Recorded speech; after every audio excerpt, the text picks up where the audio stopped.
Assalamualaikum warahmatullahi wabarakatuh. Bismillahirrahmanirrahim. Alhamdulillahi rabbil alamin. Wal 'aqibatu lil muttaqin. Wala 'udwana illa 'alal zalimin. Asyhadu an la ilaha illallah wahdahu la syarika lah. Wa asyhadu anna Muhammadan 'abduhu wa rasuluhu la nabiyya ba'dah. Allahumma shalli wa sallim wa barik ala sayyidina Muhammadin wa ala alihi wa ashabihi ajma'in. Subhanaka la 'ilma lana illa ma 'allamtana innaka antal 'alimul hakim. Wa tub 'alaina innaka antat tawwabur rahim. Wala haula wala quwwata illa billahil 'aliyyil 'azim.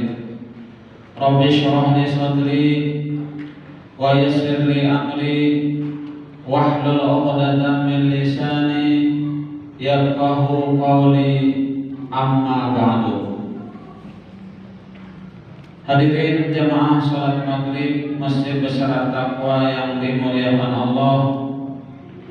Pertama-tama terlebih dahulu, marilah kita sama-sama memanjatkan puji dan syukur kita kehadirat Allah Subhanahu wa taala, karena dengan limpahan rahmat, karunia, taufik dan hidayah juga kembali kita pada malam hari ini. Setiap malam Rabu kita kembali dapat melanjutkan pelajaran kita tentang kajian ilmu fikih kitab Sabilal Muhtadin. Salawat serta salam semoga pula senantiasa terlimpahkan kepada junjungan kita Nabi besar Muhammad sallallahu alaihi wasallam, pada keluarga beliau, sahabat beliau, dan orang-orang yang senantiasa mengikuti jejak langkah beliau ila yaumil qiyamah. Dan marilah kita sama-sama memperbaharui atau kerja etika dengan niat nawaitu an a'taqifa bi hadzal masjid sunnatan lillahi ta'ala. Sengaja saya beriktikaf di dalam masjid ini sunat atasku karena Allah Ta'ala. Hadirin jamaah sholat maghrib Masjid Besar Taqwa yang dimuliakan Allah. Sebelum kita masuki pelajaran kita, ulun teringat akan sebuah hadis Nabi yang berbunyi, kalau ada salah, i'mal li dunyaka ka'annaka ta'ishu abada wa'mal li akhiratika ka'annaka ta'mudu ghadan. Yang artinya kurang lebih, bekerjalah untuk duniamu seakan-akan kamu hidup selamanya. Bekerjalah untuk duniamu seakan-akan kamu hidup selamanya. Maksudnya apa? Maksud hadis tersebut adalah apabila kita bekerja untuk dunia, artinya kita jangan buru-buru hendak selesai, buru-buru hendak cepat sukses, ya kan? Nah, karena kehidupan dunia itu lawas, kada bakalan mati kita. Jadi buat apa kita, Pak? Jadi kita berhojo-hojo, buru-buru hendak untung, buru-buru hendak selesai. Sambungan hadis, wa'mal li akhiratika ka'annaka ta'mudu ghadan. Dan beramallah untuk akhiratmu seakan-akan kamu mati besok. Nah, maksud hadis ini adalah apabila urusan akhirat jangan ditunda-tunda, karena siapa tahu kita besok mati. ya kan? Kalau urusan dunia tadi, ya ada apa aja kita kena-kena dahulu, ya kan? Tapi kalau urusan akhirat, ini jangan ditunda-tunda, kena aja dulu, ya kan? Kena dulu. Kalau Tuhan dua lagi misalnya muda nih, ya kan? Biar duitan makasih nak kamu ke masjid sembahyang, misal. Lalu ujarnya, kena bahaya dulu, kalau masih muda lagi, masih banyak waktu. Kadang-kadang itu ya kan, umur itu tuh pada bau. Perlu kita ketahui bahwa kehidupan kita ini makin hari makin mendekati ajal. Ibarat orang ibarat orang beradu lari, ya kan? Adu cepat, mulai di start sampai finish, ya kan? Kita ini start sudah, startnya nih sudah, mulai kita lahir juga start kita, ya kan? Finishnya kita tahu kita kapan finishnya, ya kan? Kalau ada dalam tahunnya, itu adalah rahasia Allah Subhanahu wa Ta'ala. Jadi makin hari ini makin mendekati, makin memaraki kita ajal, ya kan? Makin memaraki liang kubur. Nah, oleh karena itu, kalau urusan akhirat jangan ditunda-tunda, kasih kerjakan. Itu maksud hadis tadi, ya kan? Jangan mengkena-kena. Jangan berat sembahyang tuh kasih digawe, kena aja dulu. Sudah paras habis waktu hanya misal, nah karena itu. Jadi suruh supaya lakas, ya kan? Kayak apalagi kan kayak ulama umur sudah 50 lebih sudah umur, ya kan? 55 kira-kira sama ya mah. Mang Tuhannya sama umur. Kalau dari 66 jadi 55 sudah umur. Nah, para bandar lagi lawan finish kita. Para bandar lagi, ya kan? Cuma kita tidak tahu kapan. Nah, makanya Bang, ibarat anu tuh basamu, ya kan? Karena perjalanan akhirat itu panjang perjalanan akhirat. Jangan ada ilui, kada tahu-tahu, basamu. Wah, apa lagi? Umur sudah Tuhan. Ya, tak kena bermalas-malasannya lagi, ya kan? Nah, itu hadis Nabi tadi, ya kan? Maksudnya. Nah, kemudian hanya kita masuk ke pelajaran kita, yaitu kemarin tentang hal-hal yang membatalkan puasa, ya para sahabat. Qala al-mu'allif rahimahullahu ta'ala wa nafa'ana bihi wa bi'ulumihi fid dharain amin. Dikeluarkan dari kata air liur yang suci ialah menelan air liur yang kena najis, umpamanya bercampur dengan darah atau dengan benda najis yang lainnya, sekalipun tidak tampak warna darah karena diludahkannya beberapa kali. Manakuk liur, ini biasanya manakuk liur itu artinya tidak membatalkan puasa selama liur itu tadi suci, artinya tidak bercampur dengan najis. Biar dikumpulkan hibak montong, kumpulakannya lalu ditakuknya ada apa-apa.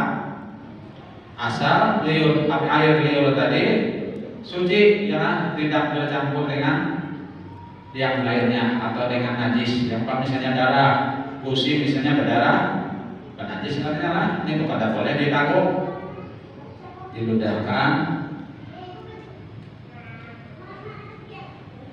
Batal puasa karena menelan air liur yang kena najis, maka hukumnya sama dengan benda yang lain yang kena najis.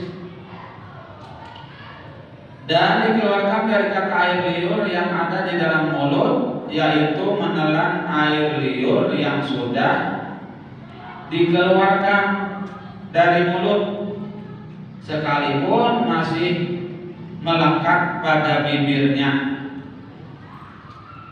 Air liur yang sudah keluar lalu ditarik, nah itu batal puasa.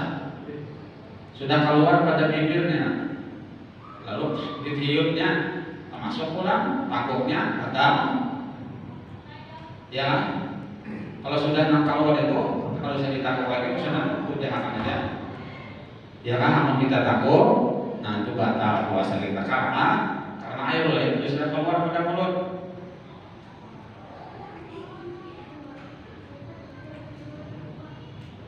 Sekalipun masih melekat pada bibirnya katanya, di bibir masih ada. Atau dibasahi benang atau dibasahi benang atau busi dengan air liur atau dengan air, kemudian dimasukkannya benang atau suci tadi atau suki tadi, suki atau bukan suci. Ulang, atau dibasahi benang atau suki ini juga kita singkat gigi ya kan, atau suki yang siwak dengan air liur atau dengan air, kemudian dimasukkannya benang atau suki ke dalam mulutnya, sedang basahnya dapat dipisahkan. Kalau ditelannya maka batallah puasanya. Siwak tuh kan misalnya siwak, kalau ini ada siwak tuh kan ya sukilah, lalu dibasahnya dengan liurnya, nah dibasahnya dengan liur, lalu dikeluarkannya dari siwakannya, karena sisanya jadi takutnya batal. Kenapa ini sudah tak keluar ke air liurnya tadi? Siwak yang suki itu yang kasar. Misalnya nanti dibasahinya dengan liur, dibasahinya, dikeluarnya dulu, nanti anunya tak keluar sudah. Baik di sini juga, apa baik ya kan? Kamu tak keluar, lalu dimasukkannya, disiwakannya itu, lalu ditakutnya bakasnya tadi, batal puasanya. Karena air liur tadi sudah keluar pada mulut. Paham lah kira-kira? Enggak.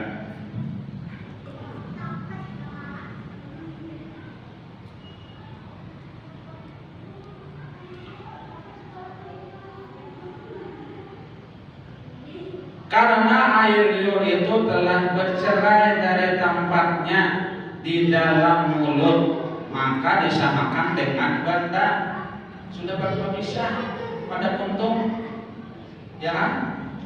Atau misalnya membasahi batang, bahasanya mengeluarkannya hanya dimasuk ke dalam, sama aja dengan suki tadi. Tetapi kalau dikeluarkan lidahnya yang ada di atasnya air liur, kemudian dimasukkannya lagi lidahnya, lalu ditelannya air liur yang di atas lidah itu, maka tidaklah batal puasanya. Ilat misalnya julurakannya, ya kan di situ ada air liurnya, dijulurakannya, dikeluarkannya, lalu ditariknya lagi, lalu ditakutnya itu ada apa? Ya kan? Ada apa aja? Masih di lidahnya tadi. Misalnya panjang lihat Jawa, nah keluarannya biar panjang, sama masih di lidahnya juga. Takutnya anu tariknya pulang lidahnya, takutnya ada apa? Ya kalau bisa lagi, kalau bisa lagi, kalau mau bisa. Karena lidah adalah suatu anggota yang dapat dibolak-balik dan diulur di dalam mulut saja, maka air liur yang di atasnya belum lagi dianggap bercerai dari tempatnya. Belum bercerai lagi ngarannya, masih senyawa istilahnya. Kalau gusi selalu berdarah atau kebiasaannya mengeluarkan darah dan sukar meliharanya, sukar artinya sulit memelihara darahnya, maka darah yang seperti itu dimaafkan. Maka memadai dengan meludahnya sebagai ganti membasuhnya. Nah ini misalnya kalau gusi, ya kan, gusi kita sering berdarah, ya kan, membasuh berdarah, gusi. Mulai kebiasaan itu sudah yang penyakit, ya kan. Nah lalu karena memang sukar sulit memeliharanya tadi, nah itu tersedia dimaafkan aja, dimaafkan. Maka memadai dengan meludahnya sebagai ganti membasuhnya, dan tidak diberatkan untuk membasuhnya pada tiap waktu, dan juga dimaafkan darah yang bercampur dengan air liur tadi. Karena apa? Karena gusinya memang selalu berdarah, ya kan? Manu keluar darah, memang sulit memelihara, ya kan? Penyakitan karena.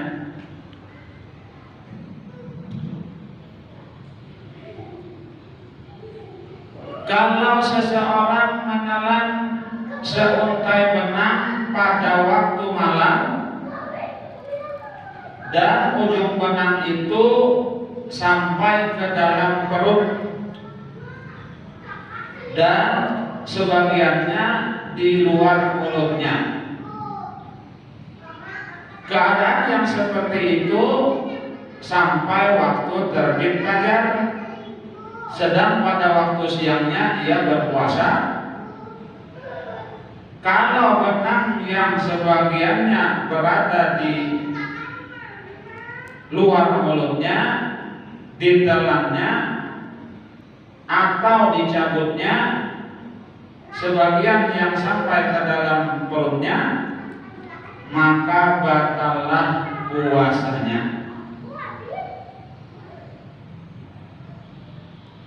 Paham? Ini suntai benang, ya kan? Lalu ditelannya pada waktu malamnya, ujung benangnya itu sampai ke dalam perut, sedang ujung yang sabutin sampai di luar aja bandar, ya. Keadaan yang seperti itu sampai waktu terbit fajar, sampai sudah siang puasa sudah, ya kan, sudah waktu imsak sudah.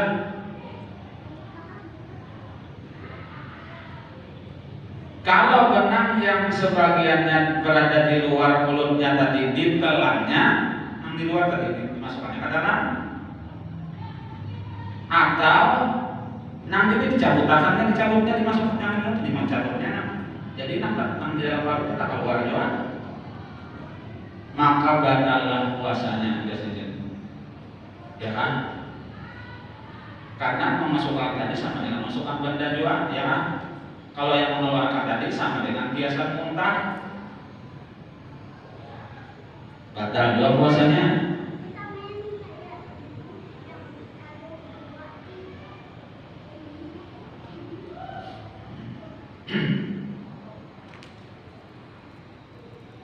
Maka agar sholatnya sah dan puasanya sah, maka agar sholatnya dan sah dan puasanya tidak batal, maka benang tadi ditarik oleh orang lain ketika orang yang menelan benang itu dalam keadaan halal. Maka agar sholatnya sah dan puasanya tidak batal, maka benang tadi ditarik oleh orang lain ketika orang yang menelan benang itu dalam keadaan halal. Artinya mengendak supaya jangan sholat kali. Kalau ada benang tadi itu bisa tertalan ya juga, ya kan? Sama dengan makan kan, bila sholat kan makan sesuatu itu batal hukumnya. Lalu dia sendiri agar sholatnya sah, ditarik ya orang lain yang menarik itu, jangan niat, jangan jangan mengeluarkan. Kalau misalnya dalam keadaan puasa sudah, tapi orang lain yang menariknya, kada bapak ya kan, asal jangan inya. Kalau inya, lalu diangkat kontak dengan sengaja. Tapi kalau orang lain, kada bapak ya kan, kada inya mengeluarkan. Nah,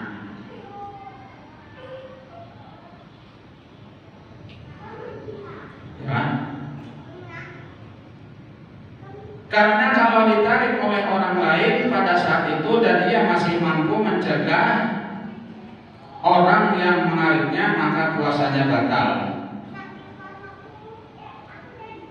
Karena kalau ditarik oleh orang lain pada saat itu dan ia masih mampu mencegah orang yang menariknya, maka puasanya batal. Tetapi kalau tidak ada orang yang dapat menarik benang seperti yang diterangkan tadi, maka ia wajib memelihara sholat dengan membatalkan puasa.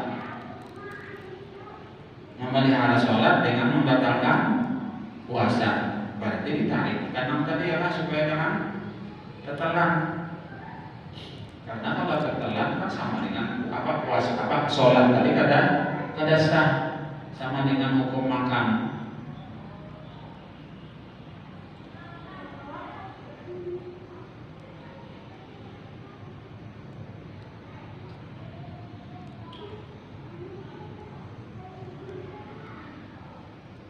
Dengan membatalkan puasa ya, karena dosa meninggalkan sholat nih.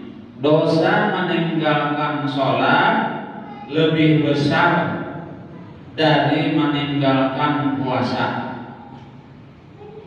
ya.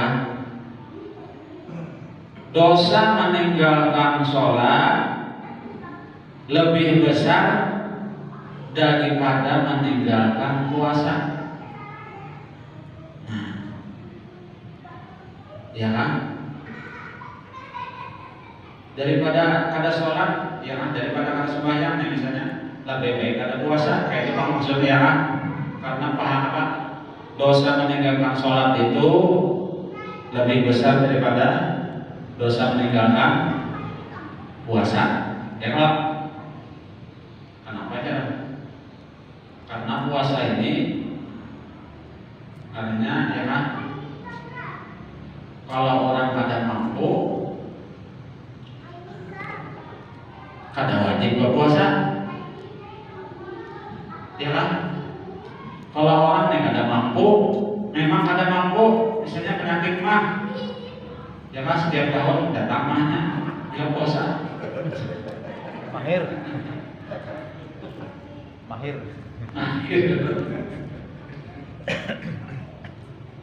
Jadi anunya kada mampu puasa, kada apa aja kada puasa, memang ini kada mampu, ya kan? Tetapi kalau sholat kada mampu sholat, kada bisa. Pokoknya selama masih ada nyawanya wajib sembahyang, ya kan? Kada ada rusak pasang sholat ini. Kalau mau bisa garing, misalnya udah garing kada bisa. Yang namanya sholat tuh walaupun garing, nggak apa kan? Sakit gigi kan, apalagi sakit kepala kan misalnya. Tak kewajiban sholat itu ada, ya kan? Alimbah apa?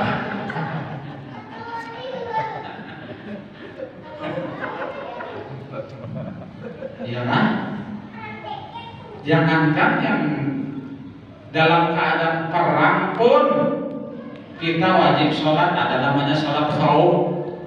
Perang tuh kada ada istilahnya kada sembahyang, apalagi ini di rumahnya, ya kan? Peperangan kada ada, apa salah kada ada, kada sembahyang juga, berarti rugi benar kena di akhirat. Di akhirat kena rugi benar, ya kan? Karena sembahyang ini kada ada rukshohnya, kada ada bagaimana biar sakit ke apakah tetap wajib sembahyang.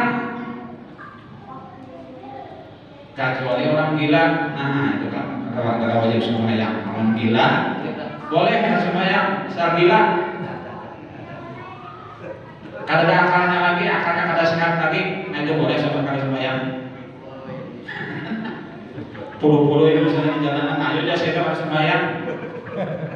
Tapi di jalanan puluh ya kan, sengaja harus sembahyang tak apa.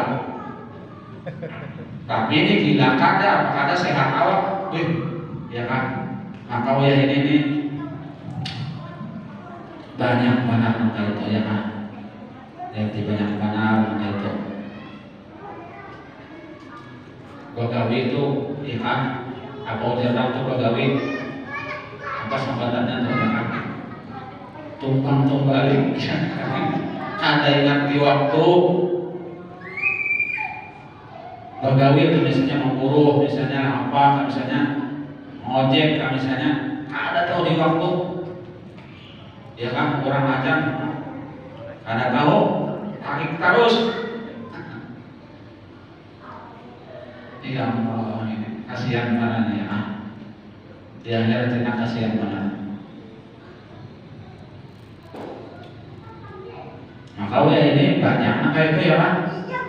Kalau namanya orang mana kita kada menyambat siapa kada. Cuman wah ini banyak maka itu di enteng akannya sembahyang, ya kan? Kada apa-apa aja ujarnya kada sembahyang, padahal itu dosa.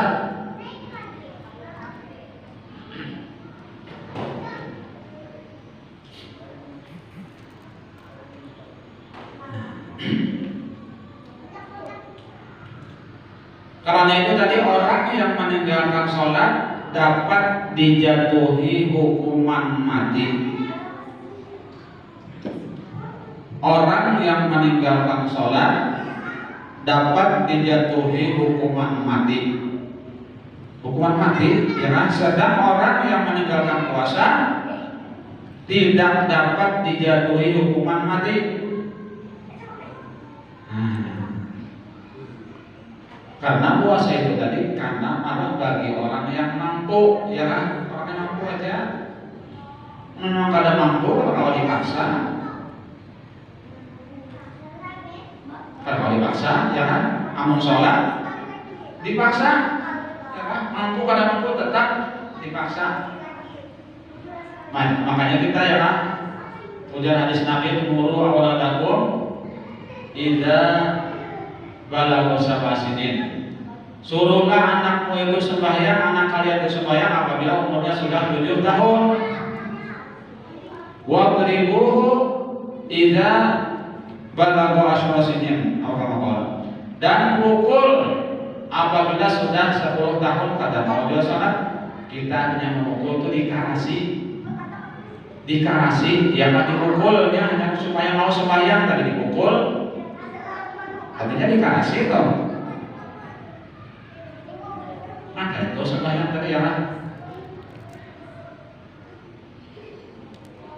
Tapi karena makan itu ya kan tergantung didikan orang tuanya juga, ya kan. Tergantung didikan orang tuanya. Namun orang tuanya penyembahidang, insya Allah anak-anaknya tuh menurut ya. Ya Allah, amun orangnya Tuhan orang Tuhannya juga kada tapi penyembah ya, anaknya itu menurut juga ya kan, keturunan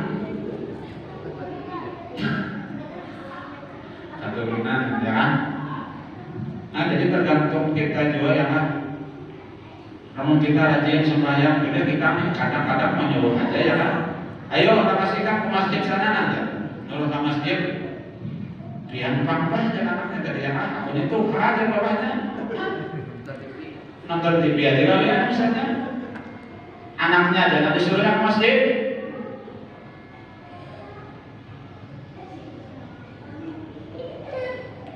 Ya.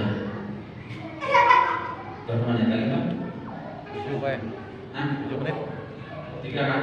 7. Oh 7, laos 3.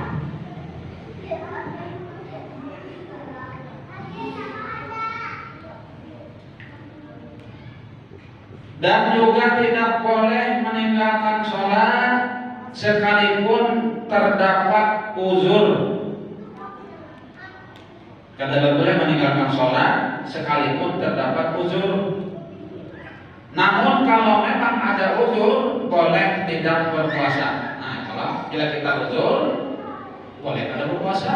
Sakit misalnya, boleh berbuka. Tapi kalau uzur sholat, kada. Biar uzur ke apa kata tak wajib sholat. Kada uzur misalnya sholat, aku uzur sholat, aku kada. Namun puasa ada uzurnya ya kan. Dalam perjalanan misalnya boleh kada puasa. Sakit boleh kada puasa. Ya kan? Mah dari bulan boleh kada puasa. Biar 9 tahun datang mah itu tadi. Berapa aja. Boleh aja. Ya kan? Namun sholat kan ada istilah mah sudah istilah. Uzur ada ya kan?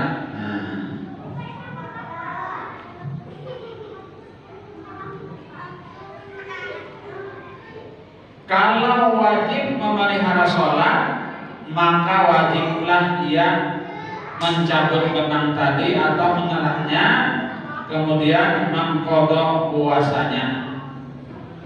Nah, kalau wajib memelihara sholat, maka wajib ia mencabut benangnya tadi atau menalannya sekali. Artinya puasanya itu dibatalkan. Baik berbatal puasa daripada kada sholat kayak itu ya. Karena kalau masih ada benang tadi di bawahnya sholat, takut ini bila tatalan batal, bila tak keluar batal juga. Jadi lebih baik benangnya tadi ditelan atau dicabut supaya sholat jangan terganggu. Nah kayak itu. Biar dia puasa dikarenakan asal sholat tadi kalau seyogianya ditelan dan jangan dicabut ke sini agar tidak kena najis mulutnya. Namun semua ini dilakukan apabila tidak ada alat pemotong benang. Apabila tidak ada alat pemotong benang yang ada dalam mulutnya. Tetapi kalau ada alat pemotong, maka wajib memotong benang yang ada di dalam mulutnya dan menelan sisa benang yang ada di dalam mulutnya.